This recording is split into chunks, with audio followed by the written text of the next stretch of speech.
Hello everyone, welcome to Dream Academy. आज इस lecture में हम क्लास 10 साइंस का चैप्टर नंबर 1 डिस्कस करेंगे, that is chemical reaction and equation. इस चैप्टर के एक एक टॉपिक पे हम डिटेल में बात करेंगे और इसका नोट्स आपको पीडीएफ के फॉर्म में प्रोवाइड कर दिया जाएगा, जिसके लिए आपको डिस्क्रिप्शन बॉक्स में जाना है, वहाँ एक लिंक प्रोवाइड किया जाएगा और उस लिंक के थ्रू आप नोट्स डाउनलोड कर लीजिएगा। तो चलिए स्टार्ट करते हैं इस लेक्चर को समझना। हमारे चैप्टर के टाइटल को हम सबसे पहले समझते हैं। चैप्टर का टाइटल अगर हम समझ गए तो उससे हमें यह समझ आ जाएगा कि इस चैप्टर में हमें क्या क्या चीज़ें पढ़नी है और किस तरह की चीज़ें पढ़नी है। तो हमारे चैप्टर का टाइटल है केमिकल रिएक्शन एंड इक्वेशन। तो पहले समझते हैं केमिकल रिएक्शन क्या है। What is chemical reaction?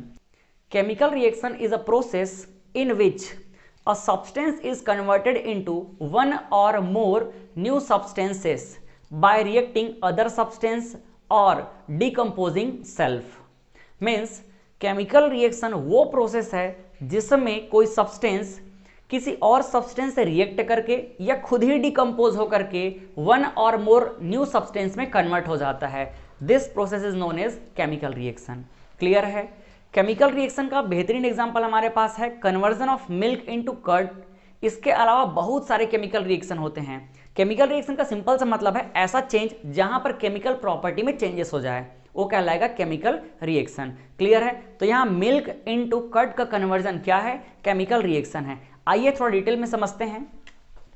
अगर हम बात करें conversion of milk into curd की, तो ये क्या है? एक केमिकल प्रोसेस है, एक केमिकल रिएक्शन है जिसमें दो सब्सटेंस है। पहला सब्सटेंस है मिल्क जो कन्वर्ट हो रहा है केमिकल रिएक्शन में कर्ड में। क्लियर है? तो यहां पर ये जो मिल्क है जो आगे चेंज हो रहा है इसे हम कहते हैं रिएक्टेंट। ये है रिएक्टेंट। क्लियर है?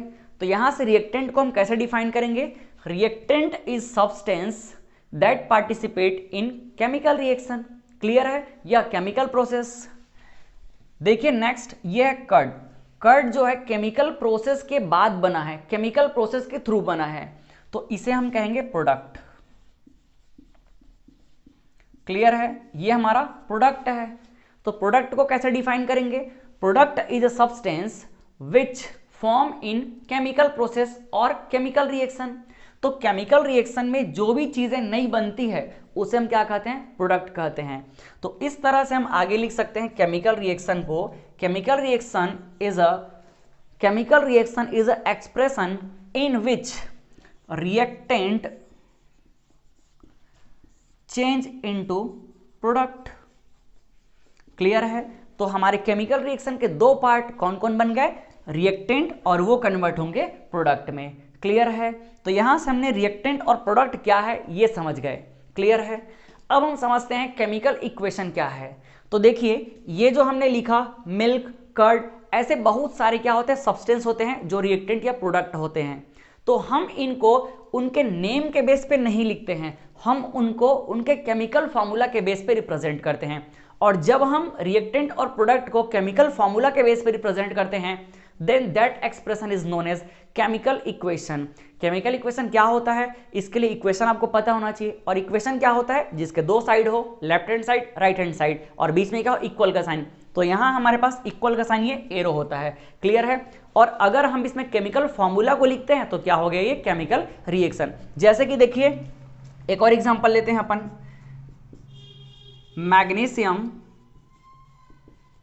मैग्नीशियम में हम जब ऑक्सीजन मिक्स करेंगे, ऑक्सीजन ऐड करेंगे, तो ये कन्वर्ट होता है मैग्नीशियम ऑक्साइड में। ठीक है? ये केमिकल प्रोसेस है, एक केमिकल रिएक्शन है। मैग्नीशियम में ऑक्सीजन ऐड करेंगे तो ये मैग्नीशियम ऑक्साइड में कन्वर्ट हो जाएगा। अब हम इसको इस तरह से नहीं लिखते हैं, इसको हम इसके केमिकल फार्मूला के बेस पे लिखते हैं। जैसे मैग्नीशियम किस फॉर्म में मिलता है, इसको कैसे रिप्रेजेंट करते हैं? इसको रिप्रेजेंट करते हैं Mg से। ठीक? तो ये है मैग्नीशियम। मैग्नीशियम को हमने रिप्रेजेंट कर लिया Mg से। अब देखिए ऑक्सीजन हमको इस नेचर में O2 के फॉर्म में मिलता है, तो इसको हम लिख लेते हैं O2। ठीक है? ये लगा लिए एरो। अब ये क्या है? Magnesium oxide. तो मैग्नीशियम ऑक्साइड का फॉर्मूला क्या होता है? ये होता है MgO। क्लियर है? तो इस तरह से जब हम रिएक्टेंट और प्रोडक्ट को उसके केमिकल फॉर्मूला के बेस पे लिखते हैं तब ये कहलाता है क्या? Chemical equation. तो ये क्या हो गया? Chemical equation. क्लियर है? तो यहां से हमने क्या क्या समझा? यहां से हम समझ गए कि रिएक्टेंट क्या होता है, प्रोडक्ट क्या होता है, केमिकल रिएक्शन क्या होता है, और साथ ही समझ लिए हम कि केमिकल इक्वेशन क्या होता है। अब थोड़ा डिटेल में बात करते हैं केमिकल इक्वेशन पे।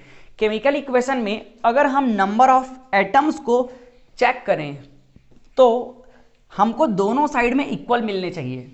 क्लियर है? जितने रिएक्टेंट में एटम होने चाहिए उतने ही प्रोडक्ट में एटम होने चाहिए, और अगर ये इक्वल नहीं है तो ये अनबैलेंस है। क्लियर है? तो जब किसी भी केमिकल रिएक्शन में total number of atom in left hand side और you can say reactant and total number of atom in right hand side or you can say product will not same, then it is known as unbalanced chemical reaction. Clear है? जब दोनों side में number of atom equal ना हो तो उसे हम क्या कहेंगे? Unbalance chemical equation. और हमारे चैप्टर का पहला टॉपिक यही है कि balance the chemical equation. Clear है? तो देखिए यहां पर पहले चेक करते हैं कि ये इक्वेशन क्या बैलेंस है या अनबैलेंस है। यहां देखिए एक एटम है मैग्नीशियम। मैग्नीशियम यहां पर लेफ्ट हैंड साइड में कितना है? इसके सामने कोफिशिएंट कुछ नहीं है, मतलब 1 है। तो यहां पर कितना मैग्नीशियम है? 1। इधर देखिए मैग्नीशियम कितना है? 1। इसका मतलब मैग्नीशियम तो क्लियर है। क्लियर है? देखिए मैग्नीशियम यहां पर लेफ्ट हैंड साइड में कितना है? 1 है। इधर मैग्नीशियम कितना है? 1 है। क्लियर है? ठीक। अब देखिए सेकंड नंबर का हमारा सब्सटेंस क्या है? ऑक्सीजन। तो यहां ऑक्सीजन देखिए, ऑक्सीजन कितना है यहां पर? इसके 2। तो ये ऑक्सीजन लेफ्ट हैंड साइड में कितना है? 2 है। राइट हैंड साइड में कितना है ऑक्सीजन? राइट हैंड साइड में है 1। यहां पे देखिए ऑक्सीजन लेफ्ट हैंड साइड में 2 है, राइट हैंड साइड में 1 है। इसका मतलब दोनों इक्वल नहीं है। तो ये जो रिएक्शन है क्या कहलाएगा? Unbalance chemical equation. तो अब हमें यह बात समझ आ गया कि ये जो केमिकल इक्वेशन हमारे पास आया है ये है एक अनबैलेंस केमिकल इक्वेशन।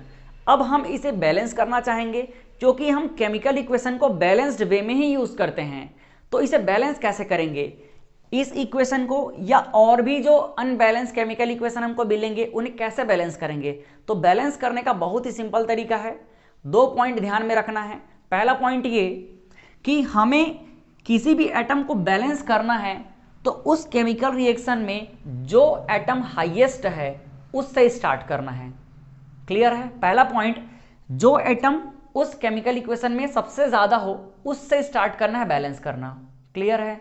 दूसरा पॉइंट जो आप गलती कर सकते हैं केयर करना, कभी भी हमको किसी भी कंपाउंड को मल्टीप्लाई या डिवाइड करके बैलेंस करना है, ना कि उसमें प्लस माइनस करना है। क्लियर है? इसका मतलब ये भी समझ लो कि हम किसी भी कंपाउंड को उसके आइडेंटिटी को चेंज करके बैलेंस नहीं कर सकते, उसके सामने कोफिशिएंट में मल्टीप्लाई या डिवाइड करके ही करेंगे। क्लियर है? चलो समझते हैं। यहाँ ये हमारे पास पहला अनबैलेंस केमिकल इक्वेशन है। इसको बैलेंस करने के लिए पहला पॉइंट क्या ध्यान रखना है? उस एटम से स्टार्ट करेंगे जो सबसे ज्यादा है। तो कौन है ज्यादा? ऑक्सीजन। यहां देखिए यहां मैग्नीशियम 1, यहां भी मैग्नीशियम 1, यहां ऑक्सीजन 2 है, यहां ऑक्सीजन 1 है, मतलब ऑक्सीजन की क्वांटिटी ज्यादा दिख रही है। यहां से स्टार्ट करेंगे बैलेंस करना। इधर ऑक्सीजन 2 है, इधर भी हम चाहेंगे 1 है 2 बना दें। तो कैसे 2 बनाएंगे? 2 बनाने के लिए आप गलती ये कर सकते हो कि यहां पे 2 लगा दो। ये गलत तरीका है। ये मैग्नीशियम ऑक्साइड का आइडेंटिटी चेंज कर दिया, तो हमको ये नहीं करना है। ये है सेकंड पॉइंट हमारा। हमको क्या करना है? उसमें मल्टीप्लाई या डिवाइड करना है। तो अगर ये 2 है, इधर मैं 2 बनाना चाहता हूं तो क्या करूंगा? यहां पे 2 का मल्टीप्लाई कर दिया। अब ये क्या हो गया? 2 ऑक्सीजन हो गया, बैलेंस हो गया। क्लियर? तो हमने जैसे ही ऑक्सीजन इसमें 2 मल्टीप्लाई किया, ऑक्सीजन देखो 2 हो गया, लेकिन साथ ही मैग्नीशियम भी तो 2 हो गया। क्लियर है? तो ये भी हमको केयर करना है कि जब हम एक एटम को बैलेंस कर रहे हैं तो बैलेंस करते समय क्या उसको बैलेंस करने की वजह से कोई और एटम अफेक्ट हुआ है। ठीक है? तो यहां हमने ऑक्सीजन को तो बैलेंस कर लिया, लेकिन उसके साथ में मैग्नीशियम है, तो देखो वो भी क्या हो गया? वो भी चेंज हो गया। तो अब यहां देख लो, यहां मैग्नीशियम कितना है? 2, सॉरी यहां कितना है? 1, और इधर कितना है? 2। तो यहां क्या कर दो? इधर भी 2 कर दो। अब देखो इसको जब हमने बैलेंस किया तो और कोई एटम अफेक्ट नहीं हुआ। इसका मतलब इधर मैग्नीशियम 2, इधर ऑक्सीजन 2, इधर भी मैग्नीशियम और ऑक्सीजन दोनों 2 तो इस तरह से हमने केमिकल इक्वेशन को बैलेंस कर लिया। क्लियर है? अब ये केमिकल इक्वेशन क्या बन गया? बैलेंस हो गया। क्लियर? तो चलिए कुछ और भी क्वेश्चन प्रैक्टिस कर लेते हैं। कुछ ऐसे क्वेश्चन जो आपके बोर्ड एग्जाम में आए हुए हैं उनका प्रैक्टिस करते हैं, ताकि ये चीजें हमको बिल्कुल उंगलियों में हमको बन जाए। क्लियर है? बिल्कुल विद इन अ सेकेंड। चलिए इसको नोट कर लीजिए, फिर स्टार्ट करते हैं हम बहुत सारे केमिकल इक्वेशन को बैलेंस करना। तो यहां पे बोर्ड पे कुछ अनबैलेंस केमिकल इक्वेशन लिखा गया है। इन केमिकल इक्वेशंस को हमको बैलेंस करना है। तो चलिए स्टार्ट करते हैं वन बाय वन बैलेंस करना। सबसे पहले देखते हैं क्वेश्चन नंबर फर्स्ट को। क्वेश्चन नंबर फर्स्ट है जिसमें नाइट्रोजन और हाइड्रोजन आपस में कंबाइन होकर अमोनिया बना रहे हैं। तो बैलेंस करने का तरीका हमने अभी सीखा है। पहले हमको देखना है कि जो एटम सबसे ज़्यादा है उसको पहले बैलेंस करेंगे। ठीक है? तो देखिए यहाँ पे नाइट्रोजन 2 है, हाइड्रोजन 2 है, इधर नाइट्रोजन 1 है, हाइड्रोजन 3 है। हाइड्रोजन को पहले बैलेंस करेंगे। देखिए लेफ्ट साइड में, सॉरी राइट साइड में हाइड्रोजन कितना है? 3 है। लेफ्ट साइड में कितना है? 2 है। अब इस 2 और 3 को इक्वल करना है तो क्या करेंगे? एकदम कॉमन सा लॉजिक। देखिए यहाँ पे इस बॉक्स में थोड़ा सा कॉन्सेप्ट समझिएगा। ये मैंने लिख दिया इधर 2, इधर मैंने लिख दिया 3। अब बताओ इन दोनों में हम क्या करें कि दोनों क्या हो जाए? इक्वल हो जाए। दोनों प्राइम नंबर है, सिंपल सी बात है। इनका एलसीएम से हम लोग इक्वल करते हैं। तो एलसीएम में क्या होता है? एलसीएम में सिंपल सी बात होता है, इन दोनों का इंटरचेंज मल्टीप्लाई कर दो। मतलब यहाँ आप 3 का मल्टीप्लाई कर दो और यहाँ आप 2 का मल्टीप्लाई कर दो, हो गया दोनों बैलेंस। ये भी 6 बन गया, ये भी 6 बन गया। तो जब भी प्राइम नंबर को इक्वल करना है तो दोनों का एक दूसरे में मल्टीप्लाई कर दो। बस सिंपल सा काम यहाँ पे करना है। ये देखिए हाइड्रोजन 2 है, इधर 3 है, तो क्या करना है? इधर 3 का मल्टीप्लाई कर दिए और इधर पे 2 का मल्टीप्लाई कर दिए। क्लियर? हाइड्रोजन बैलेंस हो गया। लेकिन हाइड्रोजन को बैलेंस करते समय क्या कोई और एलिमेंट अनबैलेंस तो नहीं हुआ है? ये भी हमको देखना है। तो देखिए यहाँ पर तो हाइड्रोजन अकेले है तो कुछ भी अनबैलेंस नहीं होगा। यहाँ पे हाइड्रोजन के साथ नाइट्रोजन है, तो नाइट्रोजन कितना हो गया? देखिए यहाँ पे 2 हो गया। अब देखते हैं लेफ्ट साइड में नाइट्रोजन कितना है? 2 ही है, मतलब ये हमारा बैलेंस हो गया। क्लियर है? बैलेंस करने के तरीकों को सीखना है हमको। एक बार हम तरीका सीख गए तो फिर हम बहुत जल्दी इसको बैलेंस कर सकते हैं। ठीक है? अब देखिए क्वेश्चन नंबर 2 पे चलते हैं। क्वेश्चन नंबर 2 में देखिए हाइड्रोजन 2 है, सल्फर कितना है? 1 और 2 सल्फर है यहाँ पे। ऑक्सीजन भी यहाँ 2 है, यहाँ सल्फर 1 है। यहाँ हाइड्रोजन 2 है, ऑक्सीजन 1 है। सबसे ज़्यादा जो क्वांटिटी है 2 की है। तो 2 में क्या है? हाइड्रोजन भी 2 है, सल्फर भी 2 है, ऑक्सीजन भी 2 है। किसी को भी पकड़ लेते हैं पहले। चलो हाइड्रोजन को देखो, हाइड्रोजन इधर भी 2, इधर भी 2, बैलेंस है अभी तक तो। अब देखते हैं ऑक्सीजन। ऑक्सीजन इधर 2 और इधर कितना है? 1। तो क्या करेंगे? यहाँ पे 2 का मल्टीप्लाई कर दिए। क्लियर है? Oxygen balance. लेकिन ऑक्सीजन को बैलेंस करने की वजह से हाइड्रोजन देखो यहाँ पर चेंज हो गया। हाइड्रोजन 2 × 2 कितना हो गया? 4 हो गया। तो हमको इस साइड में भी हाइड्रोजन को 4 करना पड़ेगा। तो यहाँ हाइड्रोजन 2 है तो यहाँ भी क्या कर दिए? 2 कर दिए। अब हाइड्रोजन 4 हो गया। अब देखो अभी तक के यहाँ हाइड्रोजन को बैलेंस किया तो सल्फर अनबैलेंस हो गया। लेकिन ओवरऑल देखा जाए तो हाइड्रोजन और ऑक्सीजन दोनों बैलेंस हो गया। अब सल्फर को चेक कर लेते हैं। सल्फर इधर कितना है? 2 × 1, 2 सल्फर, और यहाँ 1, 3 सल्फर। इधर कितना सल्फर है? सिर्फ 1 है। तो यहाँ क्या करेंगे? 3 का मल्टीप्लाई कर दिए, सल्फर क्या हो गया? बैलेंस हो गया। तो क्वेश्चन नंबर 3 हमारे पास है KCl3 पोटेशियम क्लोराइड, और यहाँ पर ये बनाएगा पोटेशियम क्लोराइड और ऑक्सीजन। ठीक है? मैंने क्या बोला? सबसे पहले हमको ज़्यादा क्वांटिटी वाले एटम को बैलेंस करना है। ये इसका कोई हार्ड एंड फास्ट रूल नहीं है। बहुत सारे लोग एक और तरीके से करते हैं, जैसे कि मेटल नॉन मेटल के कॉन्सेप्ट से कर ले, लेकिन मैक्सिमम क्वेश्चन हमारे तरीके से सॉल्व हो जाएंगे। इसका कोई हार्ड एंड फास्ट रूल नहीं होता है, लेकिन इस तरीके से ज़्यादातर क्वेश्चन सॉल्व हो जाते हैं, इसीलिए हमको इसको फॉलो करेंगे। अब देखिए यहाँ ऑक्सीजन 3 है, यहाँ ऑक्सीजन 2 है। अगेन प्राइम नंबर है, दोनों को इक्वल करना है। तो क्या करेंगे? यहाँ पे 2 है ना और यहाँ 3 है, तो यहाँ 2 का मल्टीप्लाई कर दो और यहाँ 3 का मल्टीप्लाई कर दो, हो गया ऑक्सीजन बैलेंस। अब देखो बाकी क्लोरीन का क्या हाल है, पोटेशियम का क्या हाल है। यहाँ दोनों क्या है? 2 मॉलिक्यूल हो गए, तो बस यहाँ पे 2 मल्टीप्लाई कर दो, ये भी बैलेंस हो गया, है ना? काफ़ी आसान। चलिए अब अगला क्वेश्चन देखते हैं। Question number 4। यहाँ है कॉपर। कॉपर का रिएक्शन हुआ सल्फ्यूरिक एसिड से। सल्फ्यूरिक एसिड से रिएक्ट करते ही क्या बनाया? कॉपर सल्फेट, SO2 गैस बनाया और साथ में वाटर रिलीज किया। क्लियर है? अब देखिए बैलेंस करते हैं। ऑक्सीजन को अगर हम पहले बैलेंस करना चाहें तो ऑक्सीजन इधर 4 है और इधर कितना है? 4, और यहाँ पे 2 और ये 1, टोटल 7। तो क्या करेंगे, यहाँ पे अब थोड़ा सल्फर को भी चेक कर लेते हैं। सल्फर कितना है, यहाँ 1 है, इधर कितना है 2 है। इसका मतलब 2 करने से कुछ बात बन रहा है, तो यहाँ पे क्या कर दो 2 का मल्टीप्लाई कर दो। क्लियर। सल्फर इस साइड देखो बैलेंस हो गया, ऑक्सीजन कितना हो गया 8 हो गया। इसका मतलब इधर 8 है इधर 7 है, जहां पे एक ऑक्सीजन होगा उसको डबल कर देंगे तो बात बन जाएगा। ठीक, तो ऑक्सीजन कहाँ पे डबल है, ऑक्सीजन कहाँ पे सिंगल है, यहाँ पे है। इसमें अगर मैं 2 को मल्टीप्लाई कर दिया तो देखो अब बात बन गया। अब क्या हो गया, यहाँ पे ऑक्सीजन 4 2 और 2 8 हो गया। ठीक, ऑक्सीजन बैलेंस हो गया और क्या बैलेंस हो गया, सल्फर बैलेंस हो गया। अब देख लेते हैं हाइड्रोजन बैलेंस हुआ कि नहीं हुआ। इधर हाइड्रोजन 4 है, इधर हाइड्रोजन 4 है, हो गया बैलेंस। क्लियर है। चलो अब देखते हैं अगला क्वेश्चन, क्वेश्चन नंबर 5। ये क्वेश्चन 2011 में आया हुआ है, सीबीएसई के क्वेश्चन में आया हुआ है। चलिए इस क्वेश्चन को देखते हैं। यहाँ पे है FeSO4 ferrous sulphate. Ferrous sulphate यहाँ पर देखो Fe2O3 plus SO2SO3 gas release कर रहा है। क्लियर है। कैसे बैलेंस करेंगे, देखिए ऑक्सीजन को बैलेंस करने की कोशिश करते हैं। यहाँ पे ऑक्सीजन कितना है 4, इधर ऑक्सीजन कितना है, क्योंकि ऑक्सीजन हायर क्वांटिटी में है यहाँ पे। इधर 4 है, इधर 3 और 2 5, 5 और 3 8। इधर ऑक्सीजन 8 है, इधर 4 है। क्या करेंगे, इसको ट्वाइस कर देंगे, ऑक्सीजन बैलेंस हो गया। क्लियर। अब देख लेते हैं सल्फर और आयरन का क्या हाल चाल है। सल्फर यहाँ पे 2 है, इधर भी सल्फर 2 है, हो गया बैलेंस। यहाँ पे आयरन कितना है 2, इधर भी 2, हो गया बैलेंस। काफ़ी आसान क्वेश्चन था ये। ठीक है, चलिए अगला क्वेश्चन देखते हैं, क्वेश्चन नंबर 6। ये हमारा 2020 का क्वेश्चन है। तो देखिए इसमें क्या है, ये है लेड नाइट्रेट, जो कि लेड बनाएगा, NO2 गैस बनाएगा और साथ में ऑक्सीजन गैस रिलीज करेगा। तो देखिए यहाँ पे कुछ चीज़ें समझ लेते हैं। इधर देखिए इसको समझते हैं नाइट्रेट को। यहाँ पर नाइट्रोजन कितना है 2, यहाँ ऑक्सीजन कितना है 3 × 2 6 ऑक्सीजन। क्लियर है। ऑक्सीजन को पहले फोकस कर लेते हैं। इधर ऑक्सीजन 2, इधर 2, 4 ऑक्सीजन, इधर 6 ऑक्सीजन। कैसे करेंगे फिर, अब हमको इधर भी 6 करना पड़ेगा। तो 6 करने के लिए क्या है, किसी भी एक में 2 का मल्टीप्लाई कर देते हैं। इसमें मल्टीप्लाई कर देंगे तो 2 × 2 4 और यहाँ पर 4 2 6। इधर भी करेंगे तो 2 2 4 और इधर 2 6। क्लियर है। अब बात यहीं पे है कि हमको इन दोनों में से किस में मल्टीप्लाई करना है। तो इसके लिए चेक कर लेते हैं, क्योंकि यहाँ पे नाइट्रोजन भी है ना, तो नाइट्रोजन को चेक कर लेते हैं। इधर नाइट्रोजन 2 है, इधर नाइट्रोजन 1 है।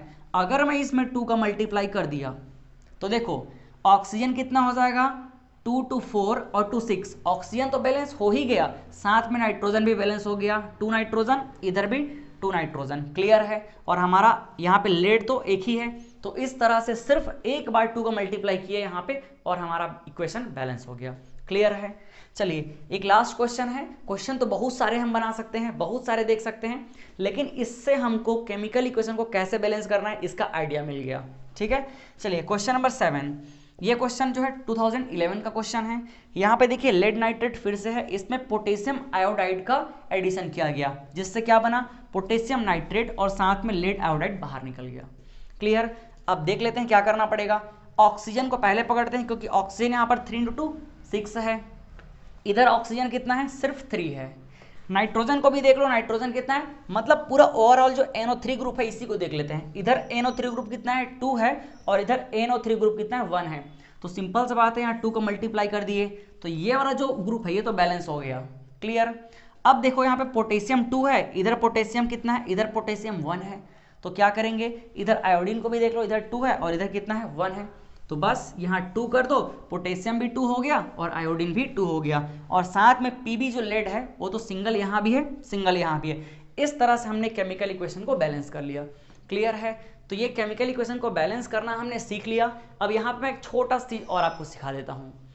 इनमें अगर हम फिजिकल स्टेट को रिप्रेजेंट करना चाहते हैं, जो कि किसी भी केमिकल इक्वेशन में करना ही होता है, किसी भी केमिकल इक्वेशन में अगर हमको इन सब्सटेंस को बताना है कि कौन लिक्विड है, कौन गैस है, कौन सॉलिड है और कौन एक्वस फॉर्म में है, तो कैसे रिप्रेजेंट करेंगे। देखिए इधर साइड में मैं लिखता हूं, यहाँ पे थोड़ा समझिएगा। अगर हम सॉलिड लिक्विड गैस स्टेट को रिप्रेजेंट करना चाहते हैं किसी भी सब्सटेंस का, तो क्या करेंगे।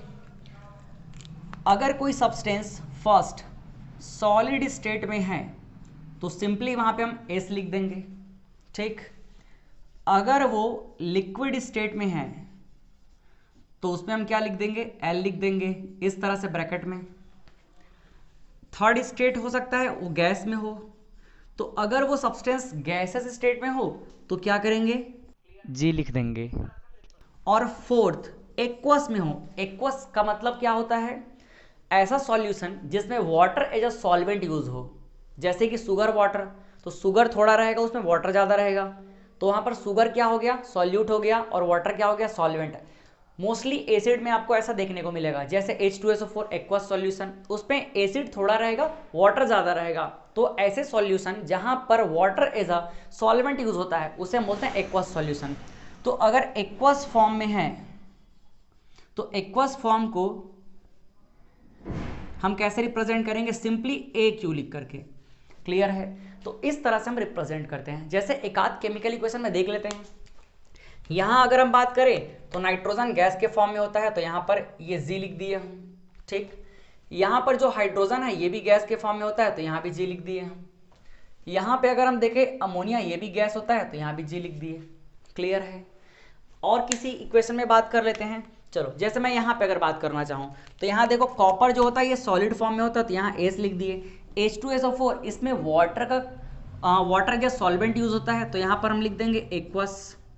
क्लियर है, इससे हमको समझ आ गया कि जो H2SO4 एसिड है इसमें वाटर ज़्यादा प्रेजेंट है।